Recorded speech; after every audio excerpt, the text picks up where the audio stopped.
The Earth. From 60,000 miles away, it seems calm enough. A blue sphere turning peacefully in space. But travel thousands of miles closer, and recently you would have found a turbulent and terrifying place.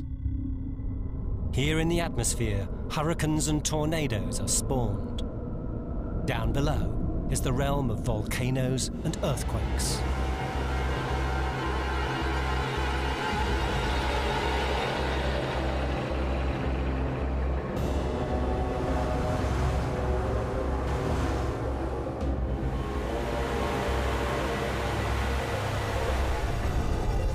From last Boxing Day until now, this has been the most disastrous year on record, with hundreds of billions of pounds of losses and more than 500,000 deaths. There have been 3 massive earthquakes. It's been the hottest year on record, and the stormiest. Scientists were amazed by the long count of catastrophes. It's been an unusual year. It looks like things are getting worse and worse. It's been an incredible year. People on every continent were affected in some way by the year's disasters. And with video and phone cameras, the devastation was captured by professionals and amateurs alike.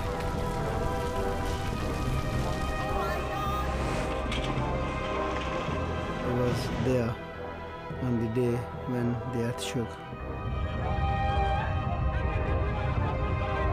It's horrible to see home look like a war zone. This is an act of nature. For the last 12 months, the world's leading scientists and climatologists have tried to make sense of what happened. The big question is, was 2005 an unlucky year? Or are there fundamental changes in the way our planet behaves? Are this year's disasters a terrifying glimpse into the future?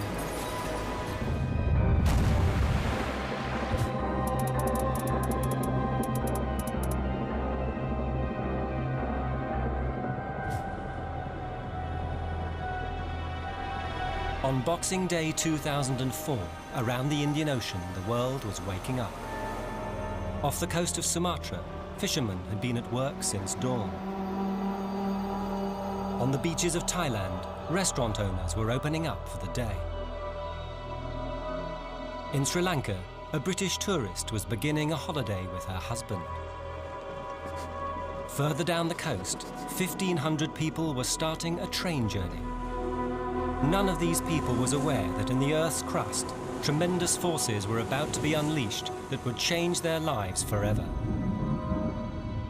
On the 26th of December, a massive earthquake ruptured the ocean floor 150 miles off the coast of Sumatra. It measured a massive 9.5 on the Richter scale, making it more powerful than all the world's earthquakes in the last 5 years put together.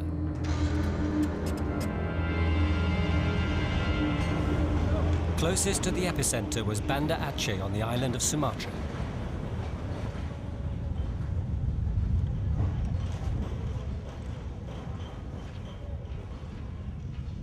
Most earthquakes are over in a few seconds. This one lasted an incredible 9 minutes.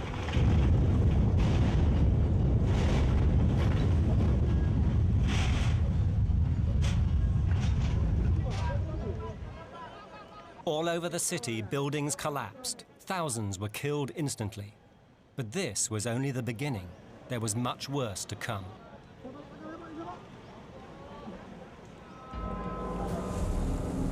Under the sea, a deadly chain reaction was set in motion, and a giant wave, or tsunami, raced out from the earthquake epicenter at the speed of a jet airliner. First in line was Sumatra. A few miles off the coast, fishermen noticed an unusual swell, and familiar currents changed direction. Then the tsunami headed towards the coast, quickly building in size and power. In Banda Aceh, people were still in shock after the earthquake. Then came confused messages about the giant wave, and there was immediate panic.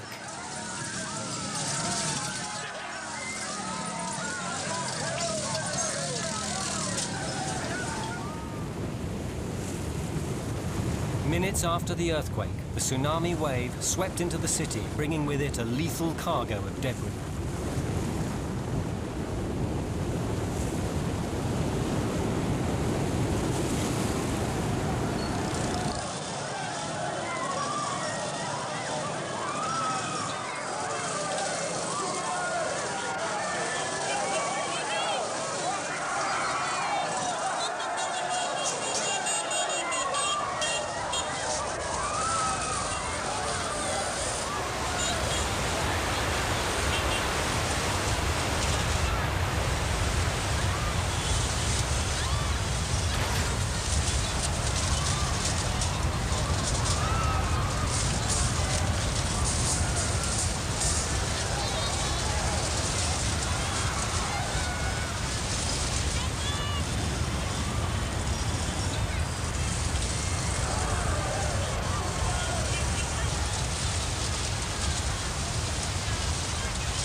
In just 15 minutes, the tsunami waves killed tens of thousands of people in Banda Aceh. Then it swept on.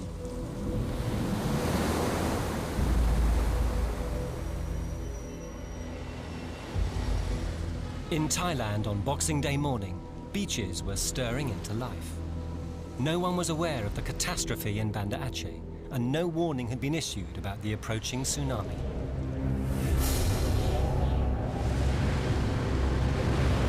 In seconds, 1,000 tons of water crashed down on every meter of beach. Then the tsunami raced inland, picking up debris and people as it went. Tom Travers and Richard Anthony own a restaurant in Kamala. They were having breakfast when they saw the tsunami racing towards them. And probably went from about 300 metres out to the break wall here in less than a minute.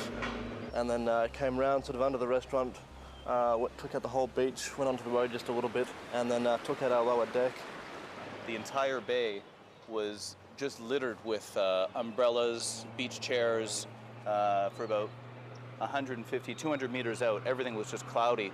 And I just thought, wow, something very serious has happened. Here, grab it, quick. When the wave receded, Tom and Richard assumed that the worst was over. They couldn't have been more wrong. Coming again! Coming again! Big one. Back up!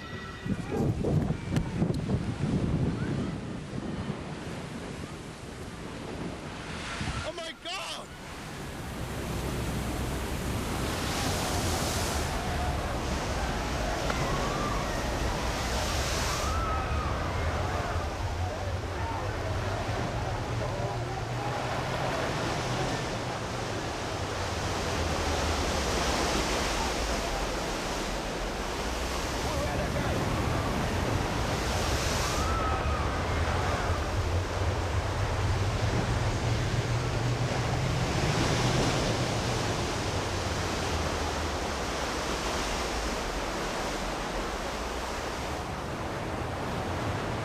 Almost out of nowhere, it was like a class 4, class 5 rapids just started moving up, like freestanding waves coming right towards us with a bigger wall behind it. And that's when everyone just started screaming, like, run.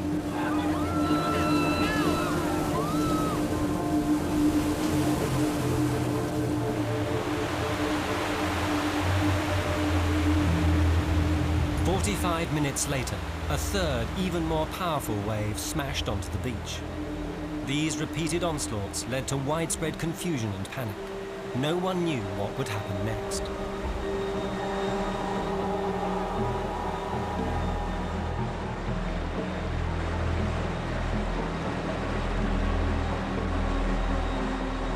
Couldn't see the road. Half the temple was underwater, and just horrendous sounds of crunching and breaking and smashing. It was a really sick feeling, just knowing anybody that would have been on the ground level, gone. I mean, just swept away. Hopefully they floated to higher ground or something, but anybody that was in shops would have been in serious trouble. Finally, the last wave retreated, sucking debris and people out to sea.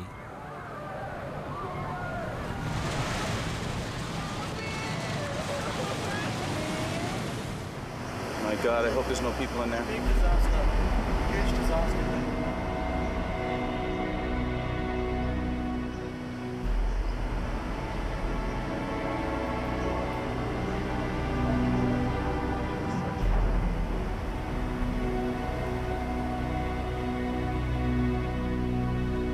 In Thailand on Boxing Day, 5,000 people from 57 countries were killed by the tsunami. 3,000 are still missing, presumed dead. The tsunami hadn't finished yet. At about the same time it hit Thailand, it swept in towards Sri Lanka.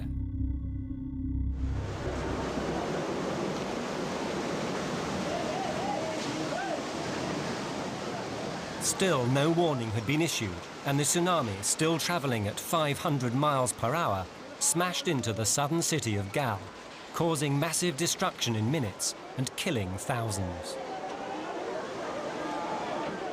The other side of Sri Lanka should have been more sheltered from the tsunami, but the waves twisted round the tip of the island and then headed straight for the coast south of Colombo. This is where Brenda Castle and her husband Jeff were staying at a holiday resort by the beach. That morning, Brenda was in the hotel basement talking to her tour rep when the wave hit. There was this terrible noise. It was just like a roar. And there was this wall of black water coming down the staircase. You don't think anything because you haven't got a clue what it is. You can't think what it is. At the same time, 3 floors above, Jeff was calmly videotaping the retreating wave.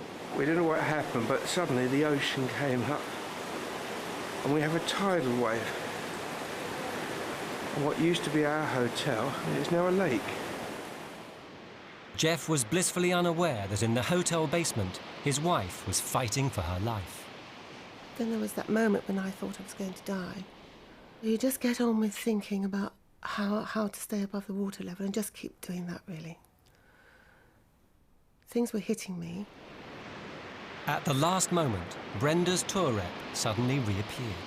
And he climbed in and held me up out of the water and said, "Don't worry, because I will get you out of here. I will get you out." Ironically enough, sunshine-wise, it was the best day we'd had. Brenda was lucky, but in Sri Lanka, many thousands of others were not. As she recovered at her hotel, the tsunami was about to cause the worst train disaster in history.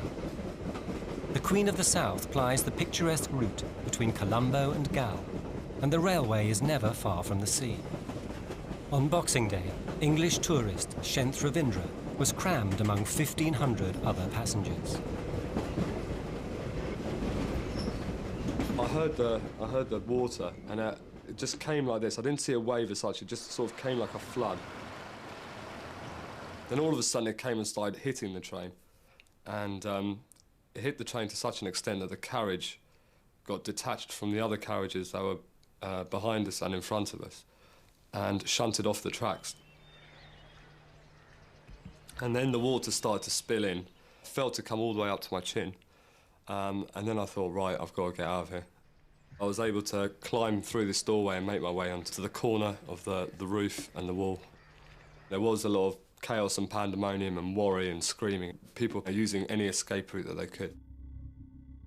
As the wave receded, all the passengers felt lucky to have survived and started to relax. I didn't have a clue. I just thought it might have been a freak wave, a one-off. Then the second wave hit.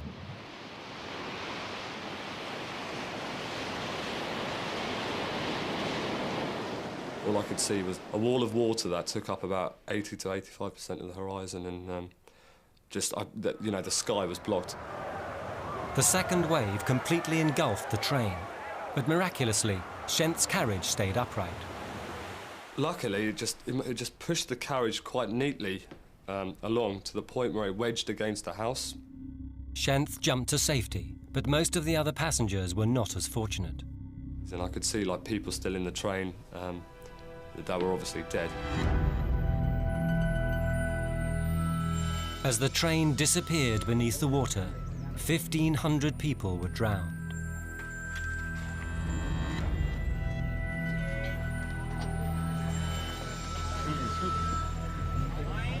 In Sri Lanka and India, more than 45,000 people died on Boxing Day.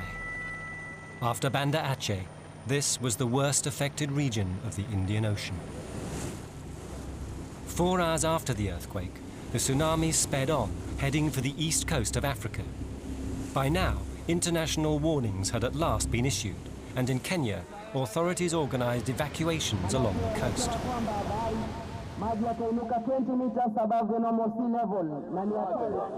As a result, there was just a single fatality. But many small fishing villages were destroyed. And in neighboring Somalia, where no warnings were issued, more than 200 died. In the next 24 hours, the tsunami rippled across all the oceans of the world. Coastlines had been destroyed. Hundreds of thousands were dead. It seemed nature had done its worst, but the year had just begun.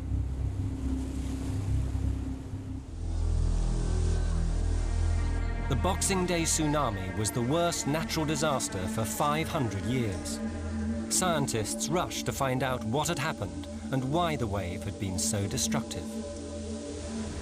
Phil Cummins of Geoscience Australia has been studying tsunamis in the Indian Ocean for more than a decade.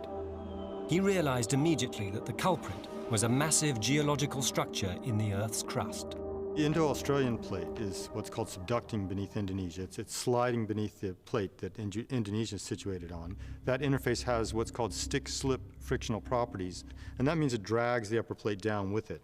And it pulls it down and deforms the upper plate, builds up strain energy. Eventually, the stress on that contact exceeds the strength of the contact, and the upper plate snaps back into position.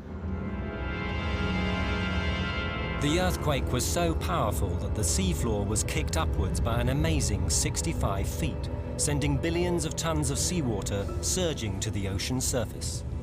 Then this huge column of water broke up into concentric rings, like giant ripples on a pond. This was the tsunami. Bill Maguire of University College London is a world-class expert on natural hazards. He studied one of the most lethal aspects of the tsunami, the way it produced multiple waves. Well, when the seabed actually jolts upwards, it generates a dome of water, if you like, and that dome subsides into a series of waves. So you get what's called a tsunami train. And that means that when the first wave hits the shore, that people who think they've survived that and may go down to see what the aftermath is, may be faced by a second and third and fourth. And they're different sizes as well. So we don't know where the biggest and the most destructive is going to be within that wave train.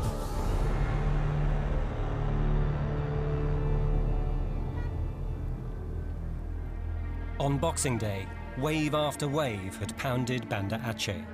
The result, almost complete destruction.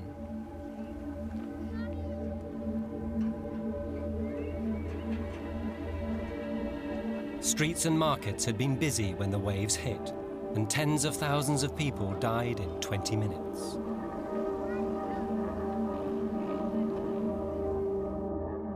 Satellite images taken before and after the impact showed the extent of the devastation.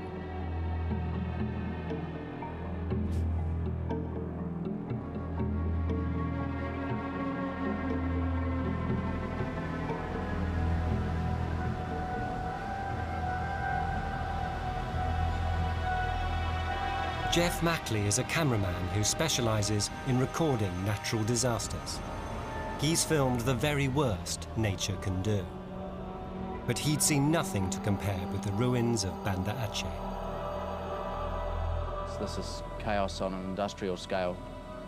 Just unbelievable. You know, all these buildings here and debris up the side of the hill for like 60 metres, or about, you know, it's probably 100 feet up the hillside. It's just, it's beyond belief, really.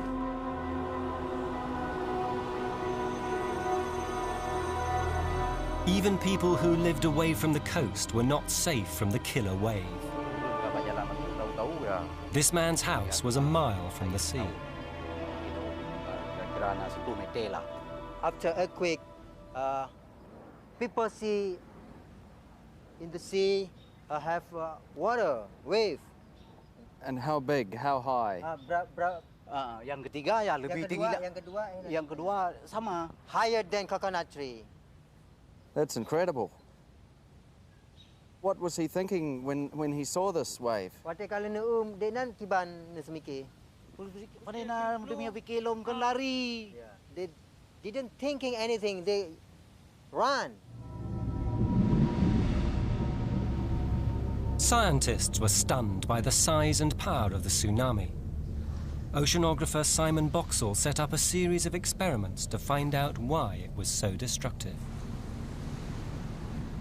As the wave approaches the land, the front of the wave slows down. It slows down to 400, 300, 200 miles an hour.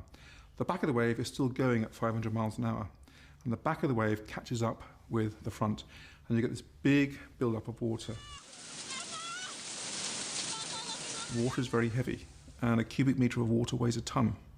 So if you've got one of your kitchen units at home full of water coming towards you or falling on top of you, that's a tonne of water. That's like having a car land on top of you. And as the tsunami progresses, as it goes through the coast, it's picking up stones, it's picking up debris, and that debris, cars, people being thrown at you, that's going to hurt, that's going to kill you. Jeff Mackley recorded evidence of the tsunami's terrible power all along the Sumatran coast.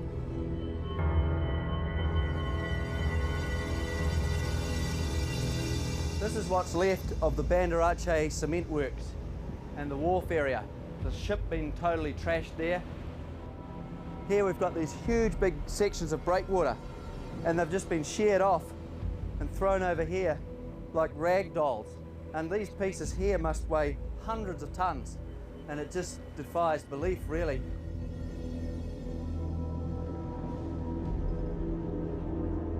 Just this area we've been walking around here today is like the aftermath of an atomic bomb, is maybe worse.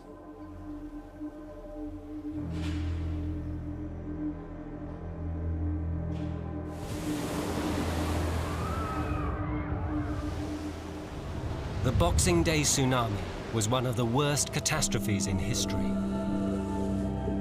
It killed nearly 500,000 people and destroyed entire cities. It led to mass starvation and epidemics. The tsunami's destructive power was magnified because it took everyone by surprise, including scientists. In retrospect, the scientific community should have been aware these massive earthquakes do occur off Sumatra, and probably a little more emphasis should have been focused on the Indian Ocean, where it's documented that massive earthquakes occur. The tsunami was a stark demonstration of the precariousness of our coexistence with nature.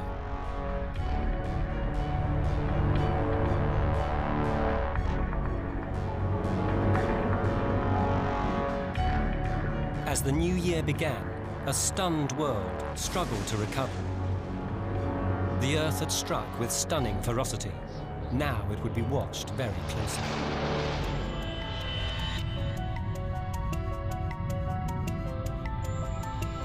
In January, an eruption on Mount St. Helens, one of the most feared volcanoes in the world, led to a flurry of nervous reports.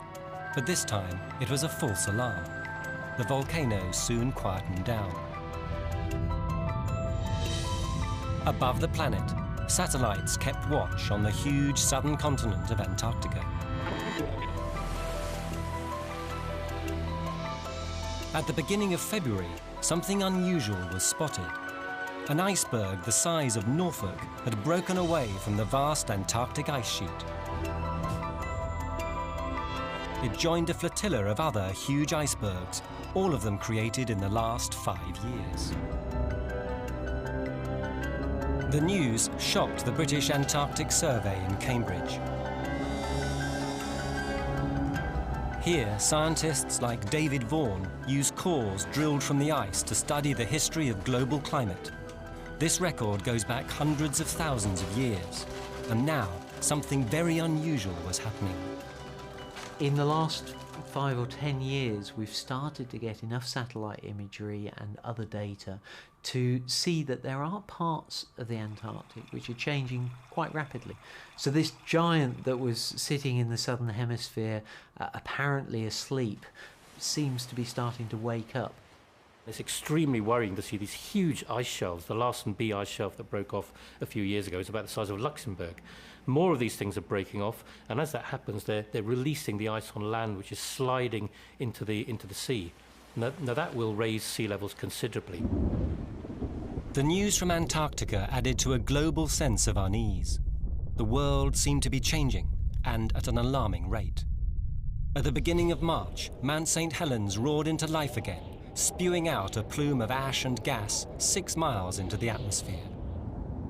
This time, the scientists monitoring the huge volcano issued a high-level alert, and they had good reason.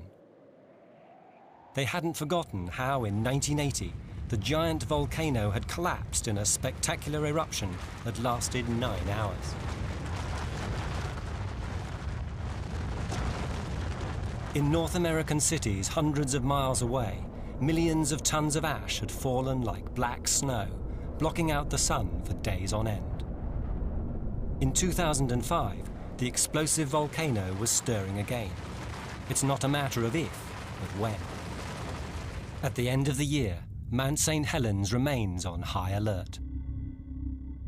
March turned out to be an eventful month. On the 28th, without warning, the world's seismometers flickered into life. It was Sumatra again, and another powerful earthquake. Once more, a huge slab of ocean floor was jolted upwards, and billions of tons of water surged out from the epicenter, heading towards the Sumatran coast. This time, the outcome would be very different. As news of the earthquake flashed across the world, tsunami warnings were issued around the Indian Ocean.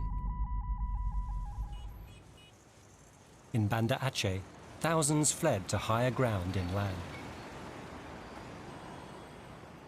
In Thailand, tourists were ordered to leave the beaches. Their anxiety was all too understandable. The alarms along the beach here, they sounded off straight away and they were very loud. I live up on the hill and you could hear them from up there. Thankfully, the much-feared second tsunami turned out to be a whimper, not a bang. It was a big earthquake. It was more than magnitude 8, but because the magnitude scale is logarithmic, that still puts it maybe 20, 30 times smaller than the one that we saw in Boxing Day 2004. It did generate tsunamis, which were up to 3 meters high in places, but the length of fault that ruptured was much, much shorter, maybe 100, 200 kilometers, and therefore nowhere near as much energy was pumped into the ocean, if you like. In the west, the second Sumatran earthquake has been largely forgotten. But on the island of Nias, which was close to the epicenter, 1,000 people were killed and hundreds of others were injured.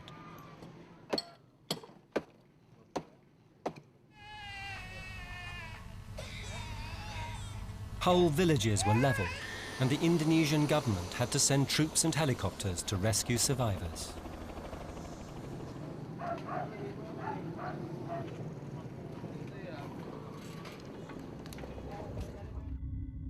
After this second earthquake, countries surrounding the Indian Ocean breathed a sigh of relief. But scientists monitoring the Sumatra earthquake zone were even more worried. If the earthquake is occurring along a join between two tectonic plates, a subduction zone in this case, which extends for thousands of kilometers, you may get several ruptures occurring in turn. It's like the subduction zone unzipping, if you like, bit by bit. If another big earthquake is on the way, this island may tell scientists when. It's called Similu, and it's right on top of the fault line. The earthquakes lifted these corals an astounding 20 feet out of the water. For geologist Kerry See, Similu has become an earthquake laboratory. Simalu is really extraordinary because you see, as you fly around or as you boat around, you see this brand new ribbon of dry, dead reef, this brown-white ribbon of coral reef. And beaches are now high and dry, and the waves are now breaking hundreds of meters further out. All of that happened on the order of 10 to 30 seconds. Simalu does more than show the power of the earthquakes. It's an early warning station.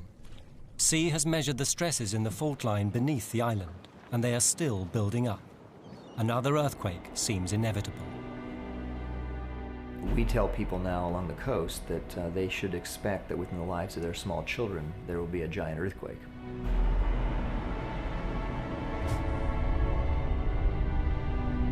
There was little to report in April. May passed without serious incident. Record temperatures in June promised a long, hot summer. In July, all hell would be let loose.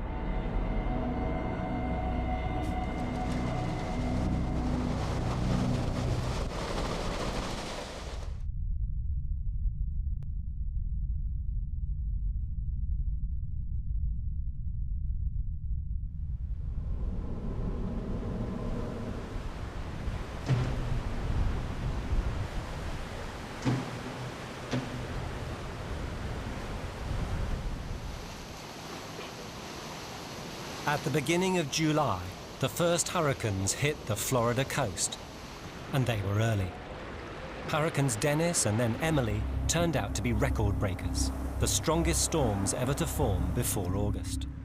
For seasoned hurricane watchers like storm chaser Mike Tice, the early arrival of such powerful storms was ominous. A rough season almost certainly lay ahead. My hurricane season started with Hurricane Dennis. I chased it up in the Florida Panhandle, and that was early July, and that's pretty rare for early July, and that was kind of a sign of things to come. 2005 would turn out to be the busiest year that any of the storm chasers had ever witnessed. It wasn't just the Atlantic that was brewing up. By the middle of July, freak weather was being reported from the other side of the world.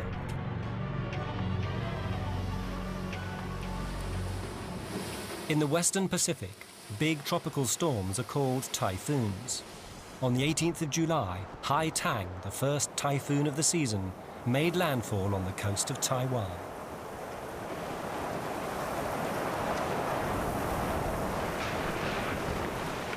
Like Dennis in the Atlantic, Hai Tang was early, and its enormous power took the Taiwanese by surprise. As wind speeds reached above 150 miles per hour, it had to be reclassified as a super typhoon.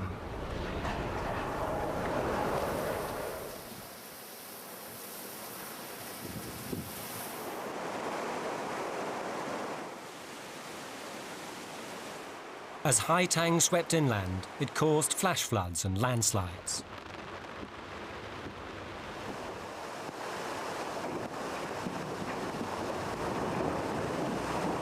Even though this was a super typhoon, the Taiwanese were well prepared, and there were only a few casualties.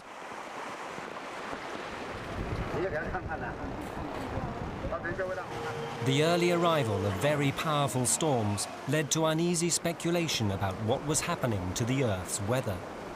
According to some leading hazard experts, there was now plenty of evidence that the world is becoming a stormier place. The last few years have seen very strong typhoon activity. In fact, it's seen very, very strong tropical cyclone activity across the world, the Indian Ocean, the Atlantic and the Pacific basins.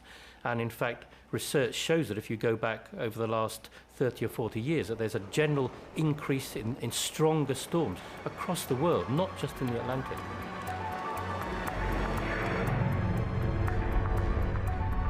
In the same month of July, in the skies over the Bay of Bengal, something equally unusual was taking place.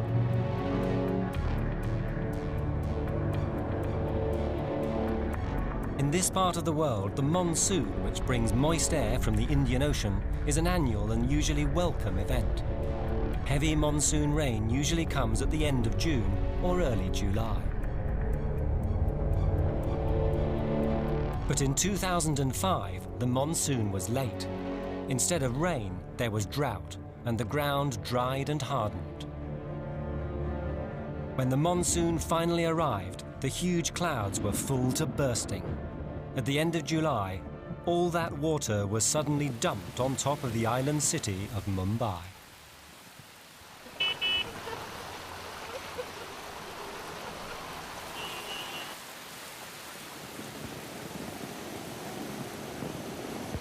In the case of the Bay of Bengal, the extreme flooding occurred as a result of incredible downpours over a 24-hour period.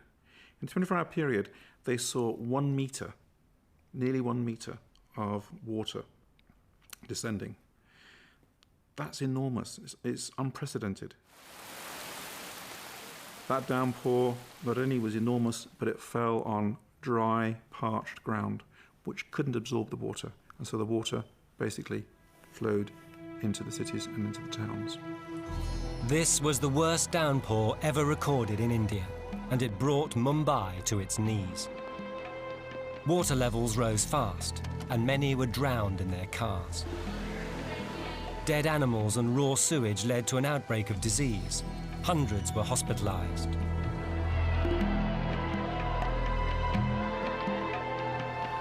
Landslides disrupted railways and killed more than 100 people. In the countryside, an entire harvest was lost.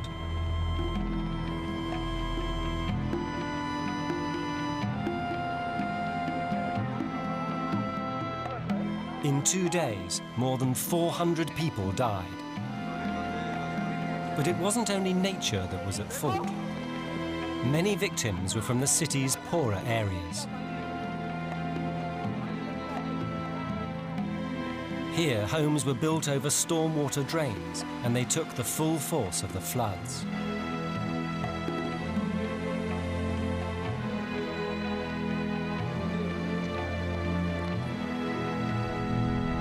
Just 2 days after the Mumbai floods, the Earth's weather sprang another surprise. And this time, it was in a surprising place, the English Midlands. Do you hear, oh my God! Do you hear that noise? Oh, there, I can see it! It's almost fire. 2005 was the year of the Birmingham tornado. On the morning of July the 28th, the Met Office, Britain's official weather forecaster, predicted thundery showers, no mention of a tornado. We could indicate severe thunderstorm activity, but we're unlikely to predict tornadoes themselves. But someone did suspect that something strange was brewing. Stuart Robinson is a weather fanatic and a member of Toro, the UK's tornado research organisation. His home is a mini Met Office. Most mornings I check the weather maps to see what the day will bring. That morning, as Robinson went over the meteorological data, he noticed a worrying It development. looks like London, Heathrow's 24, south, in fact the whole of south-central England is warming up now under the sun. I recall on the day of the Birmingham tornado, looking at the weather maps that morning, we could see that the situation had in fact become much worse, and that the chances of tornadic thunderstorms occurring were highly likely. The Met Office had the same information, but only Toro took action. They issued a warning on their website. As far as I'm aware, we're the only group who issued a weather warning for tornadoes on that day. Although weather prediction even a few hours ahead is difficult, that day Toro had got it right. The residents of a Birmingham suburb were about to have their world turned upside down. On Ladypool Road, everything that happened would be recorded on this CCTV camera. It looks down on Uncle's home stores. It was a pretty normal day, normal Thursday afternoon, just doing our bits and bobs around the shop, stocking the items out. It was a little bit dull. We had a bit of rain in the morning. We were told that, yes, it was going to be windy, quite blustery showers, but I think no one expected what we saw. At 2:30 p.m, the weather took a sudden turn for the worse. Above the city, the clouds began to spin. The clouds have started to move very erratically. It was like as if you've actually fast-forwarded a videotape. Then the swirling vortex headed downwards towards the crowded streets below. We have outside display, a couple of our items start to fly away. Our canopies have started to just fly up and down really, really strongly. You know, they start to rip.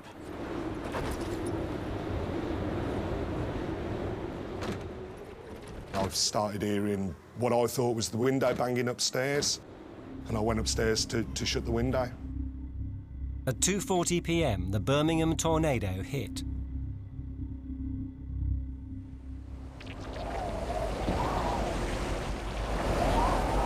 Local residents captured images on mobile phones. Oh my God! You hear that noise? Oh, there! You can see it! It's almost fire.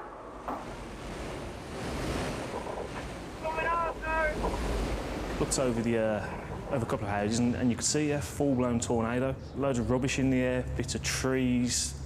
Just unbelievable. Like, never seen nothing before like it in my life. The eye of the storm headed northeast across the neighbourhood of Sparkbrook, following the line of Ladypool Road. It was very wide. It was covering the span of the actual diameter, the span of it was covering buildings. You could see a big black funnel, then just like a black cloud of debris. I've just started seeing all the leaves off the trees in the park, literally just shredding off the branches. Our first instinct was to start moving some of the gear away. Within the space of a couple of seconds, it was already at our doorstep. We left everything, just rushed inside. We tried to close the door, but it was just a case of me and my brother actually holding the door back as the tornado passed.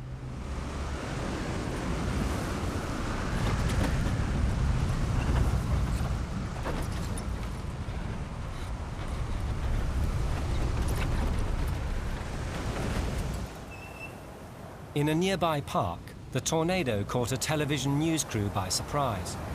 The cameraman was knocked to the ground but kept on filming. He was only 100 metres from the vortex of the storm, and it was heading straight for Martin Jones in Birchwood Road. I was stood in the stairwell at the top of the stairs. And then as I'm standing there,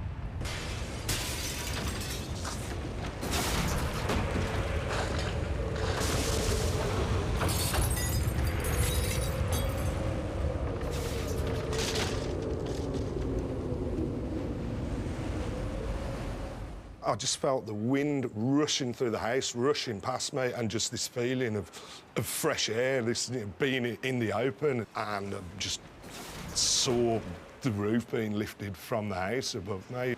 Just the ceiling going and just staring out, and just bits of debris flying everywhere, and slates and bits of masonry, and that's when I came downstairs after that. And then, as suddenly as it had arrived, the Birmingham tornado left the neighbourhood. It was very warm. The clouds were, the sky was clear. Clouds were no longer to be seen. The birds started to chirp again. It was just very weird. Just going out was just devastation. It was like, you wait for someone to say, cut. It's not a film, it was real. Over the following days, Birmingham's ruined roofs were covered with blue tarpaulins. From the air, they showed clearly how the tornado had cut a swathe of destruction 500 yards wide and 7 miles long. As stunned Birmingham residents began to rebuild their homes, an expert flew in from America to make sense of it all. For Tim Marshall, tornadoes are a speciality. What I do is hunt down tornadoes. I've seen over 175 tornadoes in the last 26 years. Marshall's unrivaled knowledge of tornadoes, one of the deadliest forces of nature, comes from years spent in America's Tornado Alley. Here, tornadoes with winds up to 300 miles per hour can rip apart anything that lies in their path.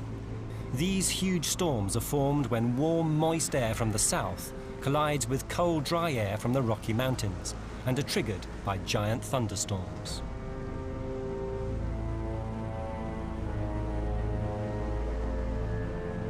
Homes and even city blocks have been annihilated, and hundreds of lives are lost every year. The Birmingham tornado had been spawned in the same way as its American cousins. Warm air moving up from the south had collided with a cold front from the north, where thunderstorms were forming over Birmingham. These ingredients all came together, and the result was a swirling vortex of wind and rain. In Birmingham, Marshall would use the Fujita scale to assess the tornado. At the bottom of the scale, an F0 can smash chimneys and TV aerials, while a top-of-the-range F5 can rip entire buildings apart. It's dark and we have rain wrapping around it. Very difficult to see exactly what's going on, so people need to just duck and stay low here. On the streets of Birmingham, Marshall had to work like a detective, using the physical evidence the tornado left behind. What I'm trying to figure out is how this car ended up in this position here. And what I see on the hood here is a line of bricks. And I believe that what happened is this car actually rolled across this wall and tumbled across into this position here, striking the wall in between. Well, knowing what the wind tunnel studies have shown on cars, I believe it takes about 100-mile-an-hour wind. And we know that Ladypool Road here was actually in the core of the tornado, winds out of the southeast, which is actually the strongest side of the tornado. There were several roofs off buildings, or cars moved, lots of trees down. Based on what I've seen here, the Birmingham tornado would be F2 on the Fujita scale. An F2 is low on the scale, but in a British city, the tornado is unprecedented. In a matter of minutes, 1,000 houses were damaged, 112 roofs ripped off, and 90 cars smashed and mangled.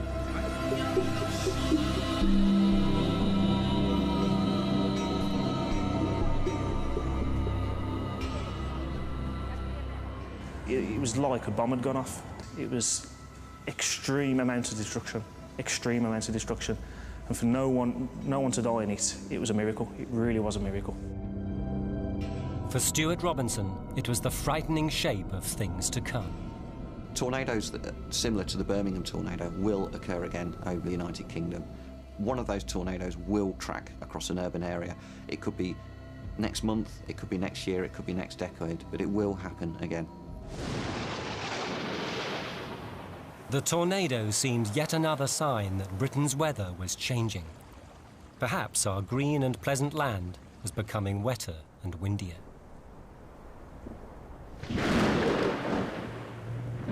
But at the end of July, it would be our European neighbours who suffered even worse extremes. 2005 would be the hottest year on record. In Portugal, a heatwave followed by unrelenting drought set off huge forest fires.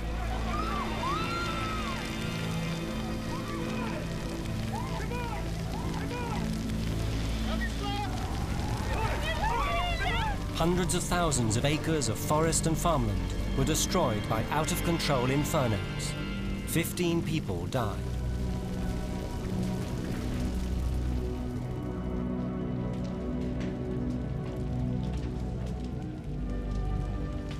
Forest fires have happened many times before in southern Europe, but this year, desperate firefighters and terrified local residents said they'd seen nothing like these enormous blazes in living memory. From high above the planet, satellites revealed the vast extent of the fires.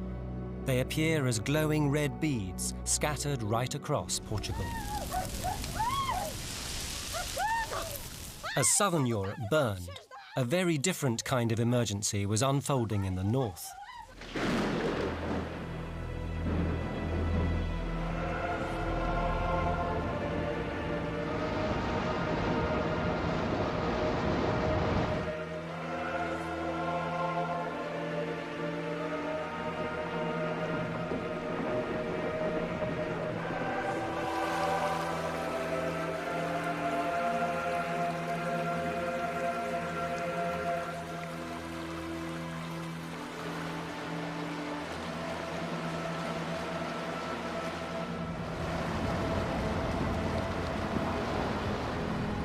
At the end of August, torrential rain fell over enormous areas of Central Europe.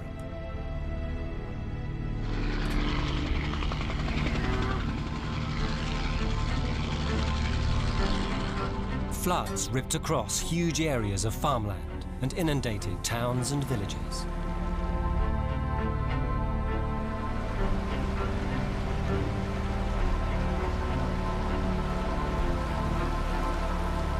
Many thousands had to be rescued and evacuated.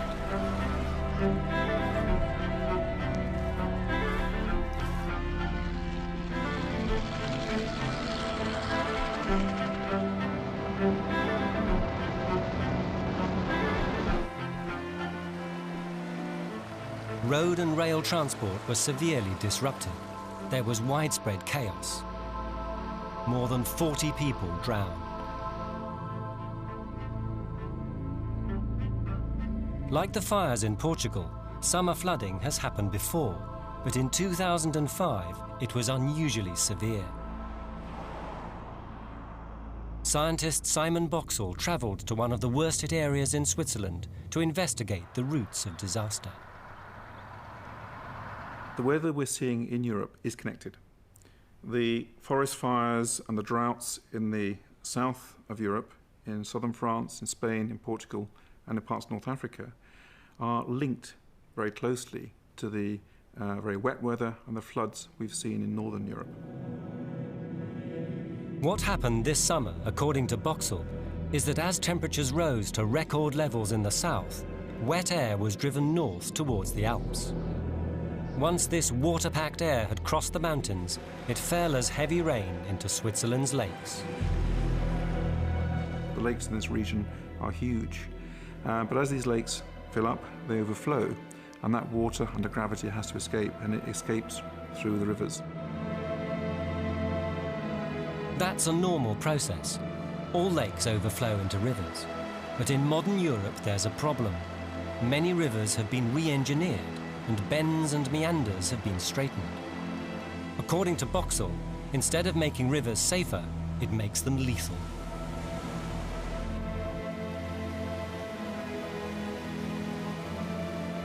Bear in mind this water has incredible power. 1 inch of rainfall over a square kilometre has the equivalent energy of 3 Hiroshimas. And because they, if you like, straighten the river out for practical reasons in terms of development, in terms of preventing large floodplain areas occurring, that water is now moving much quicker. And this is really what causes the damage, the fact that we have this very fast-flowing water body.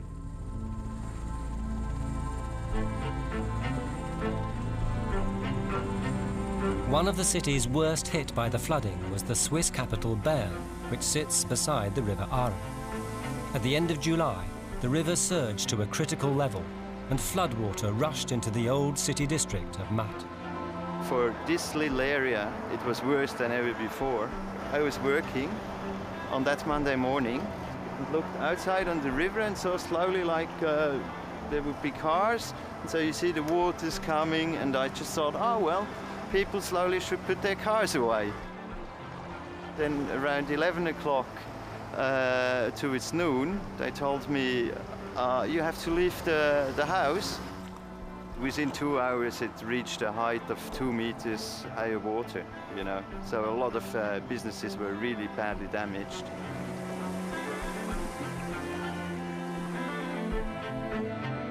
The floods took Bern completely by surprise. Swiss emergency services were stretched to the limit, rescuing stranded citizens. Floodwaters took another 2 weeks to recede. 4 months after the flood, Simon Boxall came to Bern to find out what had gone wrong. By now, the Swiss had efficiently tidied away most signs of the catastrophe that had overwhelmed their city. Only some discreet new plastering showed how high the water had reached. But for Boxall, the vital evidence was plain to see. A short distance upstream, the River Aare has been extensively straightened. So the summer's heavy rain turned the river into a battering ram. Like a tsunami, the torrent of water picked up trees and debris which blocked Bern's already overloaded water drainage systems. Eventually the water has nowhere to escape to, and the only place it can escape is over the side of the banks. And that's why we saw the low-lying areas of the old city of Bern filling with water. Bern experienced the flooding as a result of two things: extreme rainfall over a long period of time, and poor planning and preparation for the rain that finally came and hit the city. The chain of events that led to such severe European floods only began with heavy rain. The disaster that followed had as much to do with human management of rivers and cities as with nature.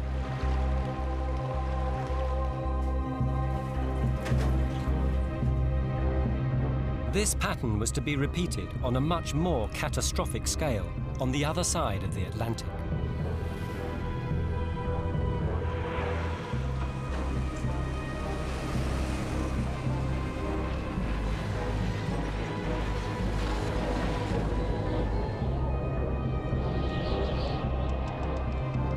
At the same time that rivers burst their banks in Europe, a storm was brewing over the Atlantic Ocean.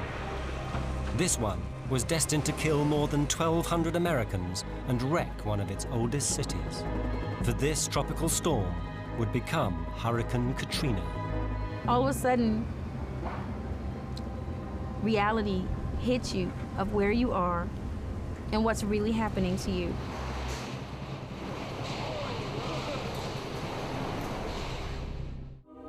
By the summer, the year had seen the worst natural disaster for 500 years, record-breaking temperatures, and freak weather in many parts of the world.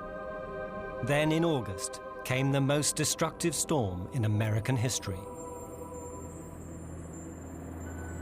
On August the 24th, the National Hurricane Center in Florida scrambled its Hurricane Hunter aircraft.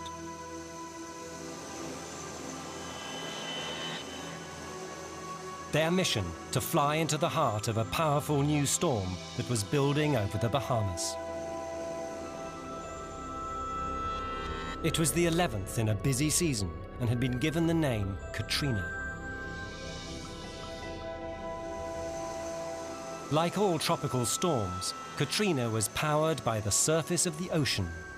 Warm, moist air is sucked high into the atmosphere, then sent speeding back down to create an immense whirlpool of supercharged wind and rain.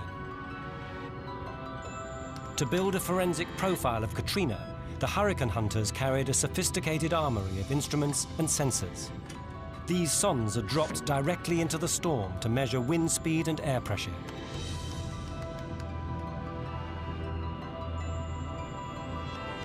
The hunters approached their quarry at 41,000 feet.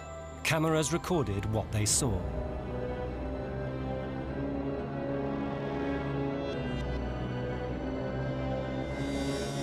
As they sped through Katrina's turbulent outer edges, the scientists were astonished to see that the huge storm had already formed a telltale eye, an immense 30-mile-wide funnel of ice and wind.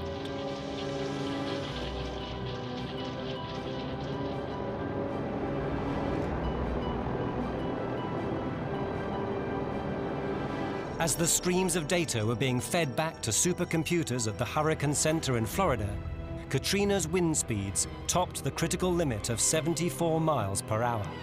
So on August the 25th, she was promoted to hurricane status.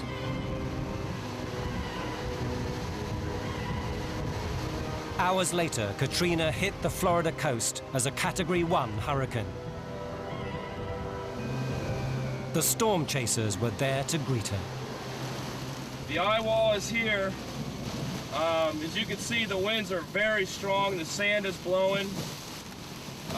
This is getting really intense. It's blinding sand. You can't see anything.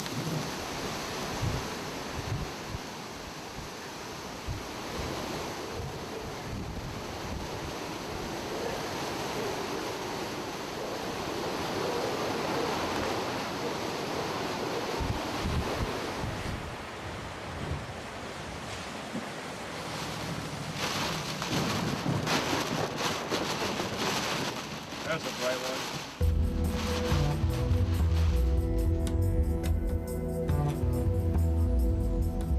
Across Florida, Katrina caused extensive flooding. But over land, she was deprived of the energy of the ocean and began to power down.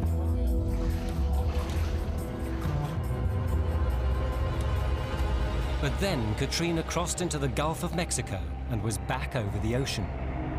Ivor Van Heerden, America's leading hurricane expert, feared what would happen next. He knew that the warm waters of the Gulf would power Katrina up again and turn her into a monster. Katrina then came into the Gulf of Mexico, where water temperatures have been record high, and it just grew very, very rapidly. I don't think we've ever seen a hurricane spin up so rapidly from a Category 1 to a Category 5. A Category 5 hurricane has the equivalent power of 100 atomic bombs. Now Katrina headed straight towards the American Gulf Coast. Look at that. The outer bands go all the way over. As far down as you can see, it's a little bright down there. But this is the outer bands that's coming through now. This is Katrina. Storm chaser Mike Tice had raced from Florida to the Gulf to record Katrina's arrival. He was in the city of Gulfport as the hurricane moved in.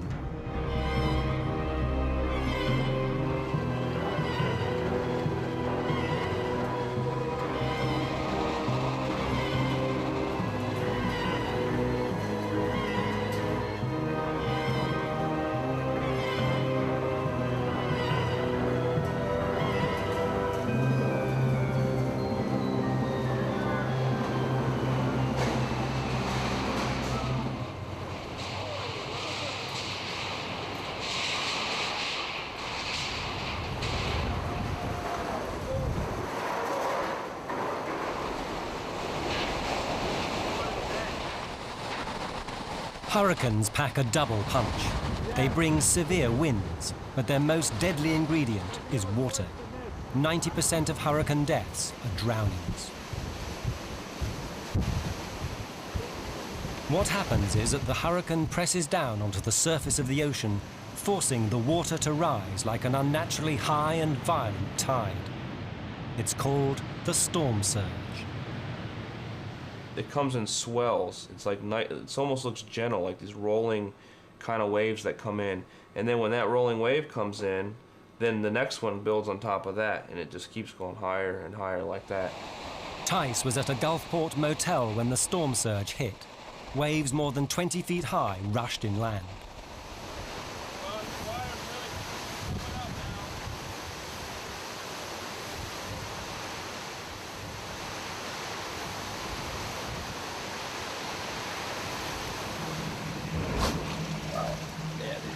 These walls are going to start coming in.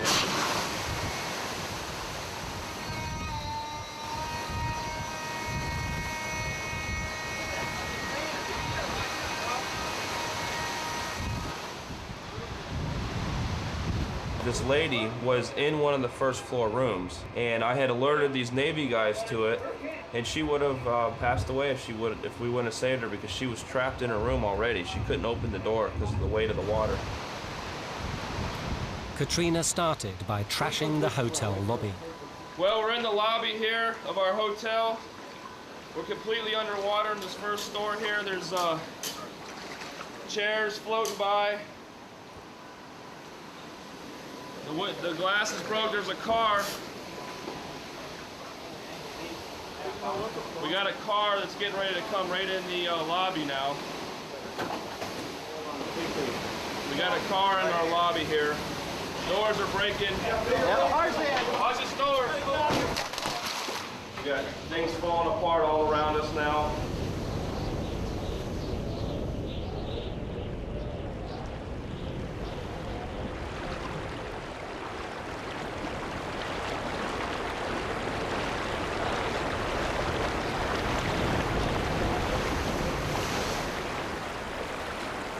Katrina's storm surge was so powerful, it turned the storm chasers into the quarry. They had to find safety fast. Here we are on the 4th floor here. The roof collapsed on this building below me. See, the roof broke off. The surge is dramatically risen here. This is just incredibly dramatic. This is Mother Nature at her worst right here. There was a Days Inn just a half a mile away that was a concrete structure, and it was completely demolished, just foundation, that's all that was left.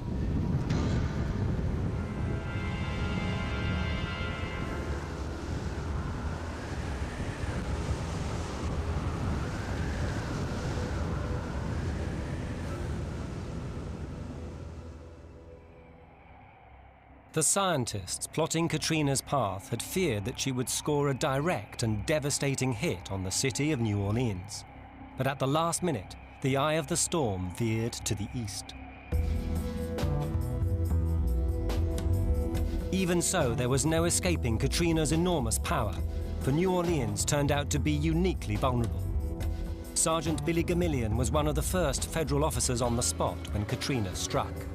He knew the city and its weaknesses well. New Orleans is entirely surrounded by water, and the city is 12 to 16 feet below sea level, depending upon where you are. So basically, New Orleans is a big bowl. Running straight into the bowl is a ship canal. As Katrina swept past, it was turned into a storm surge superhighway, channeling water with missile-like speed into barriers called levees. They were supposed to protect the city. Everybody believed those levees would hold. They broke, and that's why we had the flooding. As the levees were breached, floodwater surged into the low-lying eastern districts of New Orleans. This is where Africa Brumfeld lived with her family. Their house was 12 feet below sea level, and for Africa, the collapse of the levees had swift and disastrous consequences. Between midnight and 5, it was really bad. It was scary. It sounded like a train riding the roof of your house.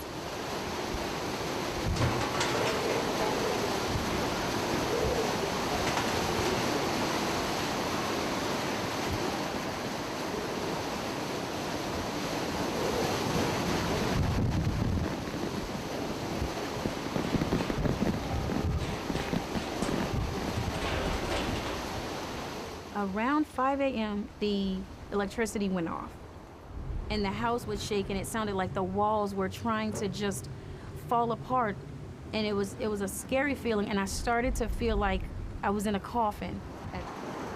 About an hour to 2 hours later, there was water, and it never stopped coming in, and it continued to rise, and it continued to rise. And I was thinking, if my house is 4 feet off the ground and the water is in my house, I'm only 5'1", and it's in my house about 2 feet. There's no way that I'm getting outside without going for a nice swim. The water itself was black, so you couldn't even see through it when it was daylight.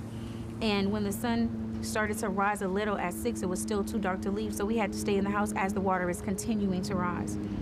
Finally, when a little light came through, we grabbed air mattresses and pots because we needed something to paddle with. And we got in the water and we started to paddle on the air mattresses with the pots.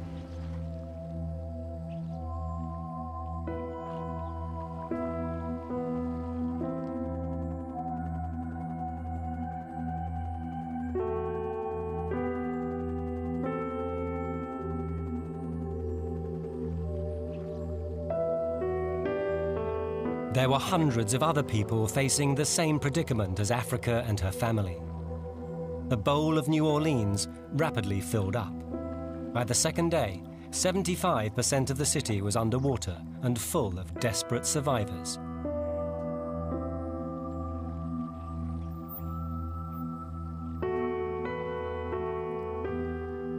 Altogether, more than 1,300 people died, and hundreds of thousands were made homeless. The majority of them were poor and black. The American government was slow to respond to their plight.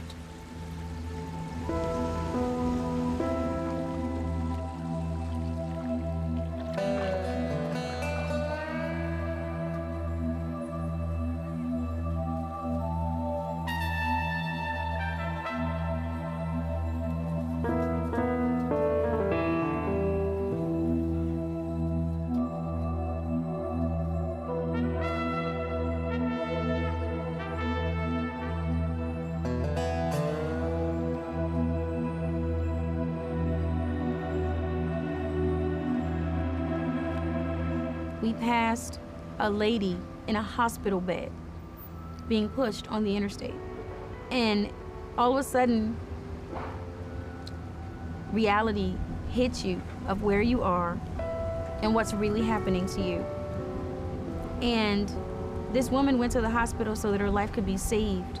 And somehow she ended up on an interstate surrounded by a couple of thousand people being pushed with no medical attention anywhere.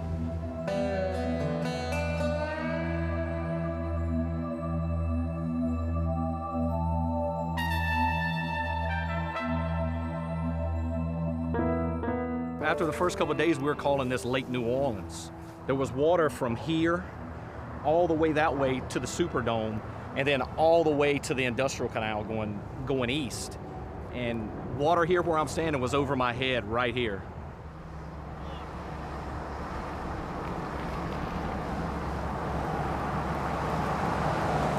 It's a good place for a boat. But that'll show you how far the water got. I mean, this place is still devastated, you know?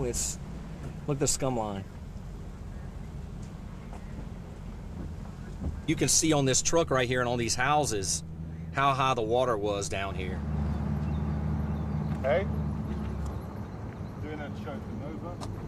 This house right here, there were 47 people in it when we pulled up. We got 47 people out of one house right here.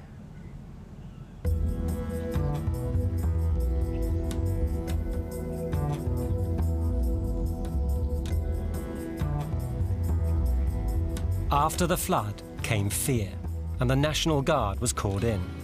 Now New Orleans really did look like a war zone.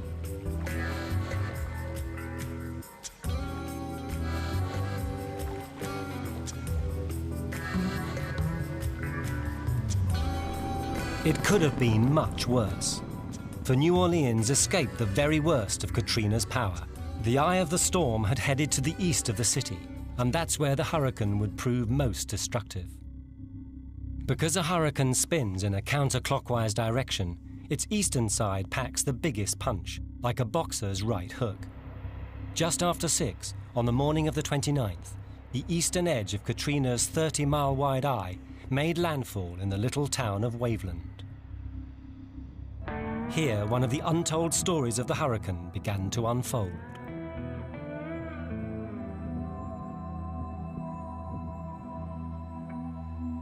Katrina was now at maximum power, and the storm surge reached an astonishing 28 feet, obliterating most buildings in its path.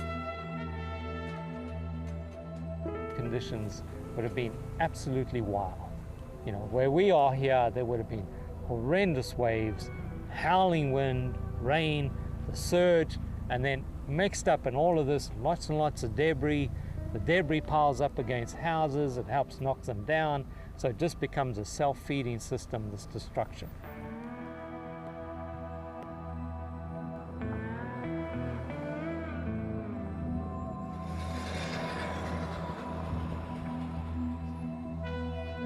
Eyewitnesses to Waveland's destruction were Lisa Monty and her family.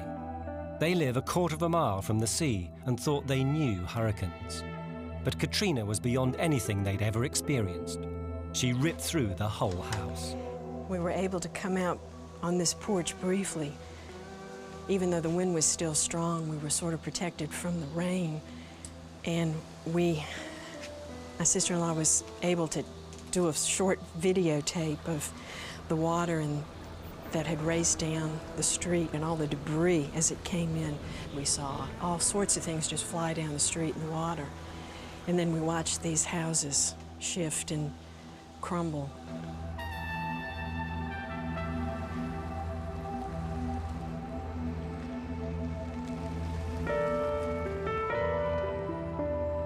This is the head of Washington Street at the beach. There was a coffee shop over here and public boat launch and beach here. The old movie house was here. That was a store. That was totally destroyed, and along with everything, practically everything on this first block.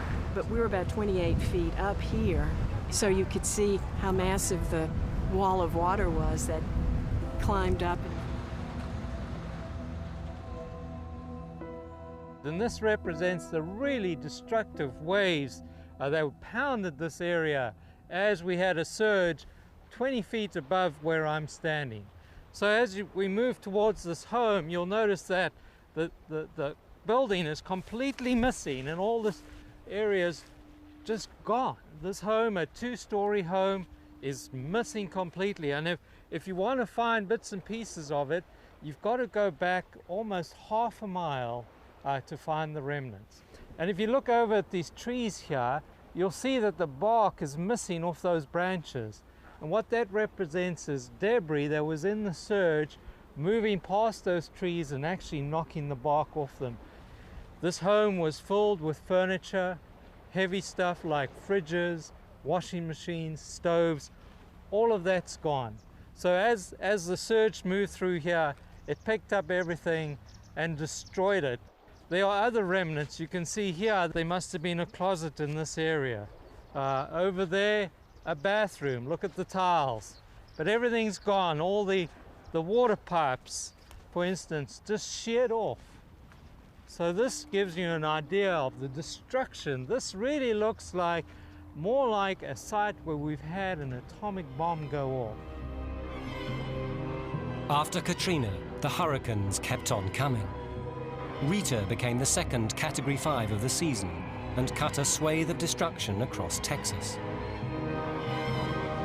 The 2005 hurricane season was on its way to becoming a record breaker.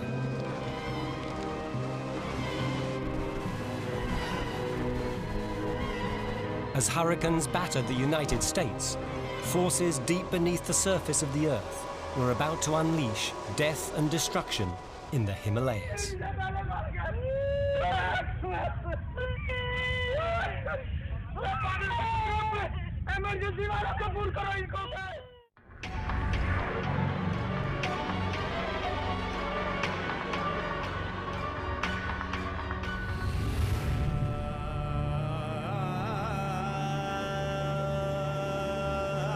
Early on the morning of Saturday, the 8th of October, all over Kashmir in northern Pakistan, streets were busy, markets were opening, schools were filling up. It was the start of a normal day. Then at 10 to 9 local time, a giant fault in the Earth's crust slipped and violently shook the Earth. This mobile phone footage shows the moment the earthquake hit Islamabad, Pakistan's capital city.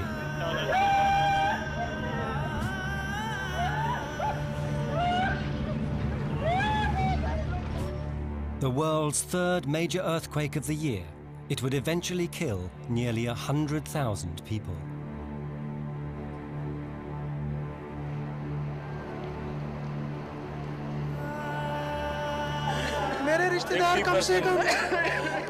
I have at least 10 to 15 relatives missing. At least 10,000 people have died, maybe even 20,000 or 30,000. 50 miles from the earthquake epicenter, Islamabad got off lightly, but it was a different story close to the fault line. Maqsood Sheikh was at home in the city of Bagh when the earthquake struck. I was there on the day when the earth shook. I felt that the room was shaking. I fell down on the ground, and then I heard a noise which I never heard in my life. It was like the noise was coming from the earth. The stones were flying all over. The dust was coming out from the earth.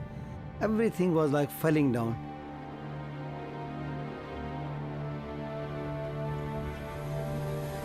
Two days after the earthquake, filmmaker Jeff Mackley arrived in Pakistan to document its impact.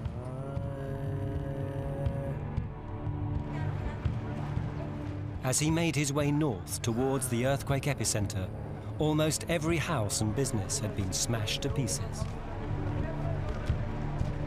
Roofs had collapsed, often killing entire families inside. The earthquake took place along the Neelam Valley in Kashmir. Here, many towns and villages were almost completely destroyed. One of the worst hit was Balakot. It was only 3 miles from the epicenter.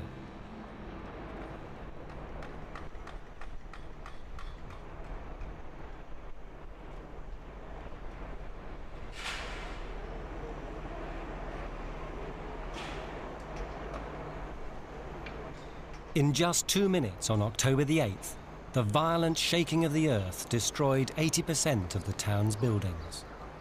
The human cost was immense. I met one woman a couple of days ago. She said to me that when the earthquake struck, she said the ground was shaking up and down violently and the buildings were bouncing up and down like the ground was made of foam rubber.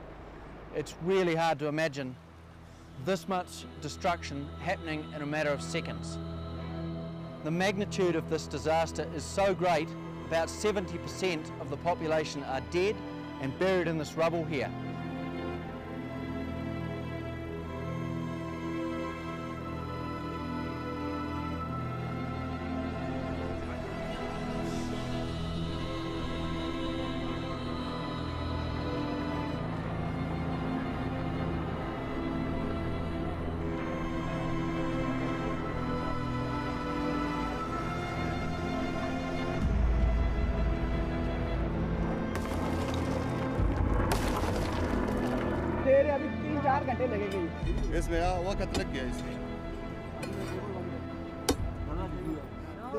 This is a frequent sight.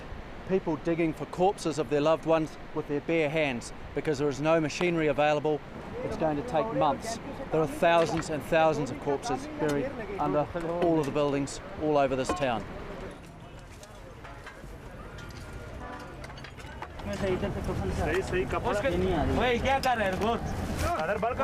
The terrible job of excavating the dead was taking place day after day in cities all along the fault line. While I was walking in the city, I was just running. I've seen the dead bodies, like I've seen the organs, like I've seen hands, cut off hands and legs, and once I saw a head, and I thought this is someone under the mud, but when I reached to the head, I've seen that it's just cut off head. I just cried there, and I picked up the head and I put it aside. Underneath every single building which fell down, there were cries of children and women or men, whoever. I can't explain. It's impossible to explain. Balakot lies in the foothills of the Himalayas, a region with a long history of violent earthquakes. Here, two of the Earth's giant tectonic plates smash together. Put simply, India is shoving its way northwards against the rest of Asia. Where the plates collide, a gigantic fault line runs along the southern edge of the Himalayas. The Kashmir earthquake happened when a short section of the fault suddenly slipped. The earthquake measured 7.6 on the Richter scale. That means it was a major earthquake, but thousands of times weaker than the one that caused the Boxing Day tsunami. So how and why has this relatively modest earthquake caused such widespread destruction? And even more important, will the huge Himalayan fault slip again? And if so, when? To answer these questions, Roger Billam, an expert on Himalayan geology from the University of Colorado, headed for the stricken region. Okay. So would you hold that and keep it upright? I've come to Pakistan to study this earthquake, which is quite unique. Although there have been lots of earthquakes in the Himalaya, this one is the first that's really, really hit us when we have a lot of instruments.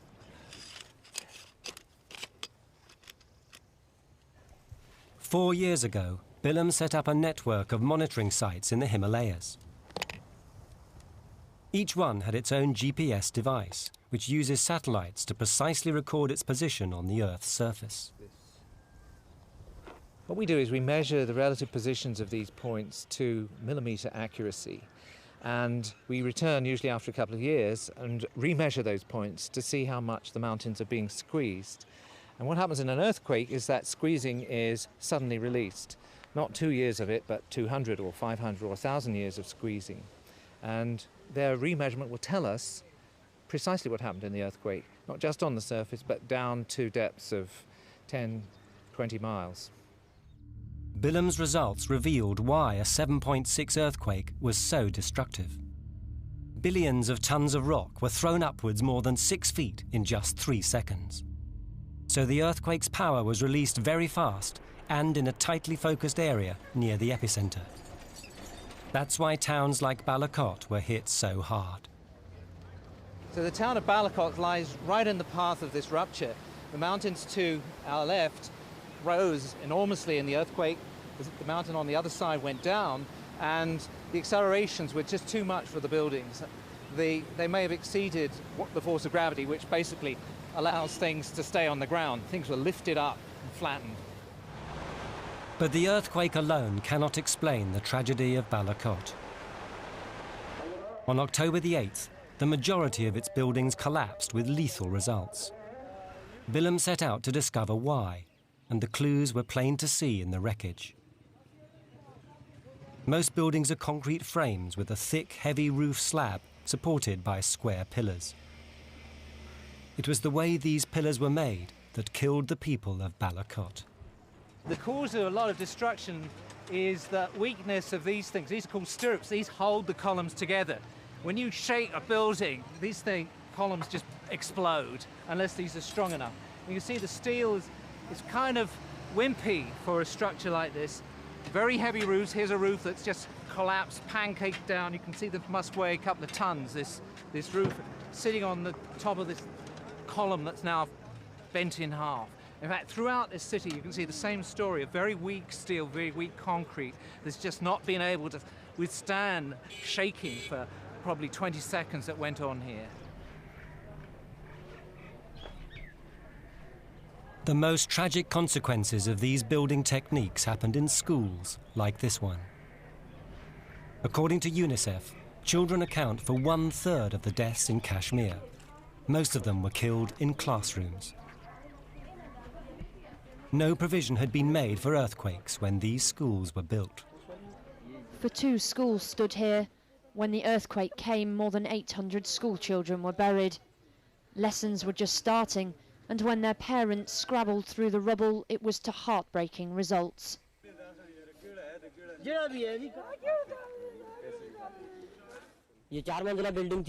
This was a 4-story building called the Sheed School. There were around 400 students inside when the roof collapsed. I took out 15 to 20 people. Some were dead and some were alive, but I could hear people's voices inside and we had no help. 4 days after the earthquake, the dead children's satchels and books were still lying in the ruined school, a temporary memorial to cruelly abbreviated lives.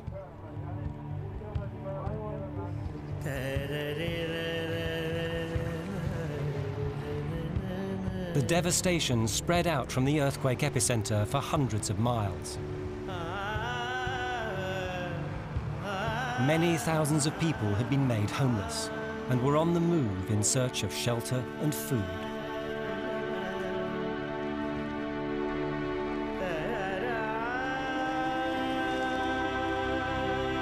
Every one of these journeys in quake-devastated Pakistan was a battle for survival, fraught with danger.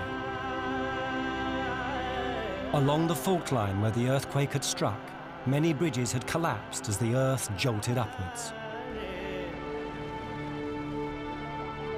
Everywhere there was gridlock, fear, and frustration.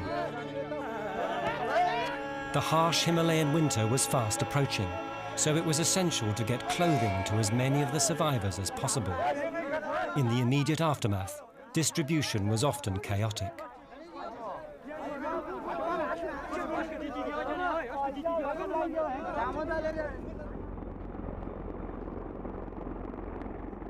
Many weeks after the earthquake, foreign governments, including the United States, finally began to provide aid and helicopters.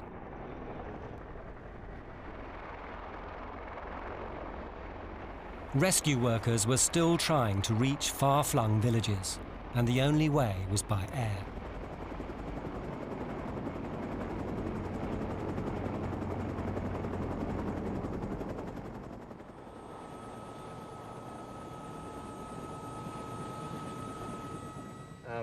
I'd like to see that too, but if you As the helicopters started arriving, scientist Roger Bilham saw a chance to find out more about the deadly earthquake and whether another one was on the way. This mountain range has a crack at its foot, right, halfway up.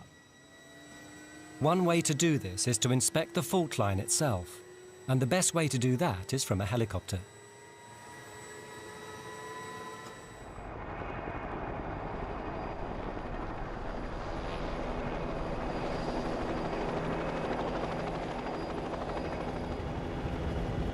Bilham is hoping that the fault has broken through to the surface. If it is exposed, then it should provide information about the frequency of earthquakes in the region. That might allow scientists to work out whether another one is due, and at least roughly when.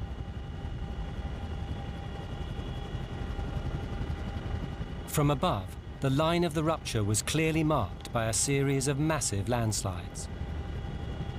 But it soon became clear that the fault itself remained hidden. It hadn't broken through to the surface. That was a disappointment, but taken all together, the information Bilham had gathered in the course of his visit has disturbing implications. He's worked out that the October earthquake released only a fraction of the energy that has built up in the Himalayas over many centuries. We know there are several earthquakes overdue along the Himalaya, and it's unfortunate that it's almost guaranteed that one of those earthquakes will produce an unprecedented death toll. There's probably 50 million people at risk from an earthquake any day along the Himalaya.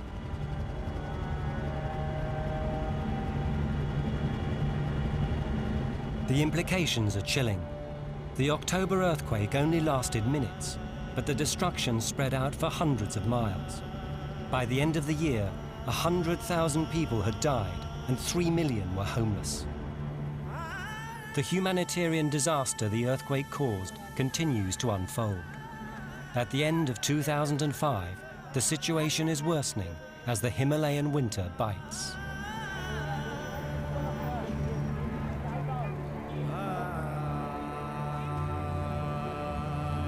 In the areas at risk, very few precautions are being taken to protect people from a new earthquake. Houses, schools, and other buildings remain death traps. All the evidence suggests that when another earthquake strikes, neither the world nor the region will be ready. That little 7.6 was a gnat compared to the elephant that will be delivered eventually along that 2,000-mile stretch. And when that larger earthquake happens, there'll be somewhere in the hundreds of thousands of deaths, maybe 1 million people who die.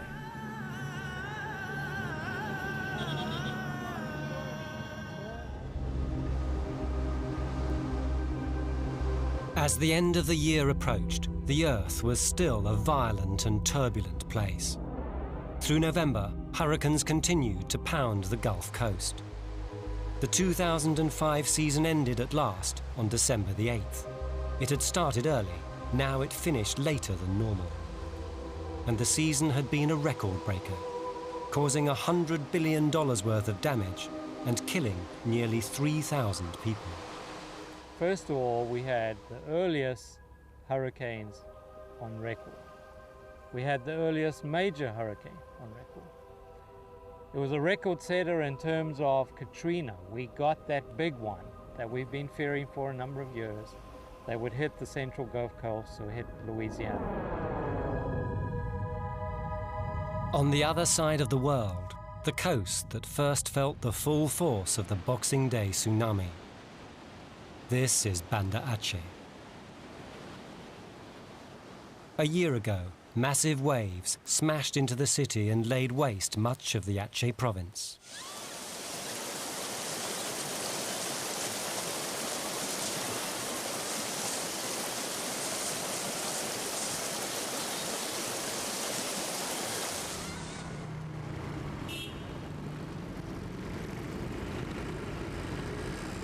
Jeff Mackley reported from here in the aftermath of the tsunami. He returned in December to find out what's happened in a year. This is the main street of Banda Aceh, and as you can see, it's your typical Indonesian street scene.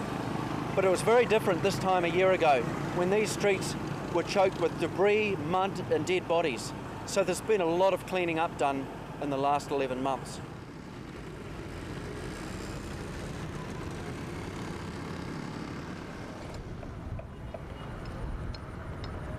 It's only the center of Banda Aceh that looks anything like normal. The tsunami destroyed a third of the city, and a year later, rebuilding seems to have had little impact. Till Boxing Day morning, this floating power station was moored in the port. The tsunami picked it up like a toy and hurled it inland 3 miles. So far, it's proved impossible to move.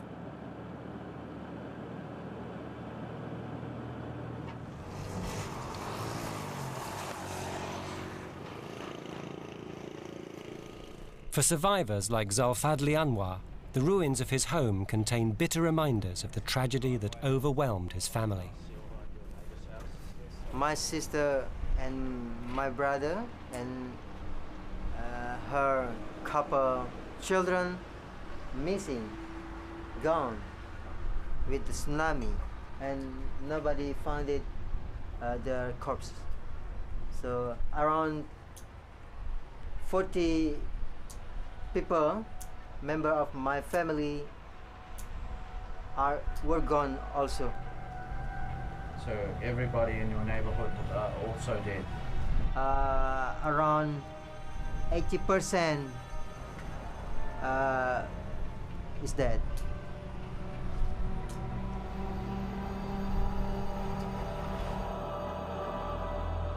All over the Aceh province, the tsunami swept away entire communities.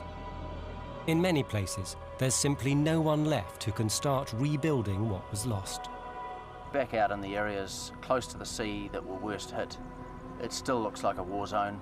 Most of the people that occupied these houses are dead, pretty much all of them. So a lot of these areas here are just like a ghost city. There's no one left. There's a few houses popping up here and there amongst the ruins, but a lot of these ruins are just as they were left on the day it happened. They're just sitting here. That's the reality of it. A year after the tsunami, nearly 500,000 people remain homeless. They're living with host families or in tents or government barracks.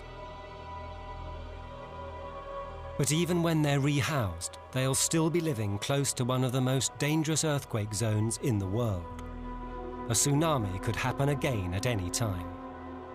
I think there's always the tendency for people to say, right, we're going to build properly this time, we're going to make sure that we're prepared so that we're not going to get caught again.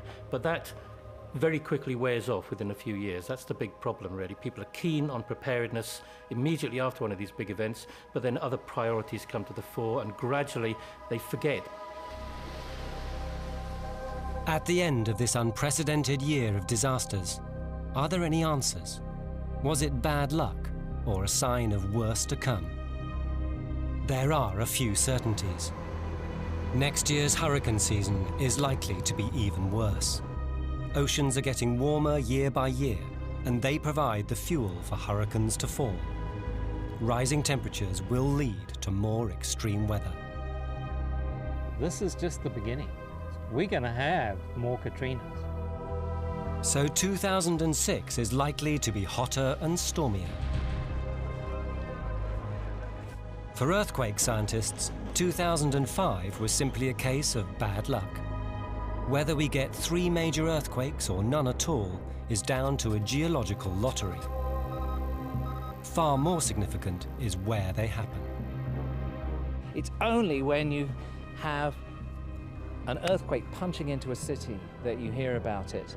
And I'm afraid we're going to hear more and more of these examples because there are so many cities now in the path of earthquakes. The best answer may be it's not nature that's at fault, but the way we live, and above all, where.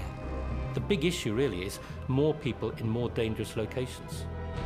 Wind, flood, tsunami, earthquake.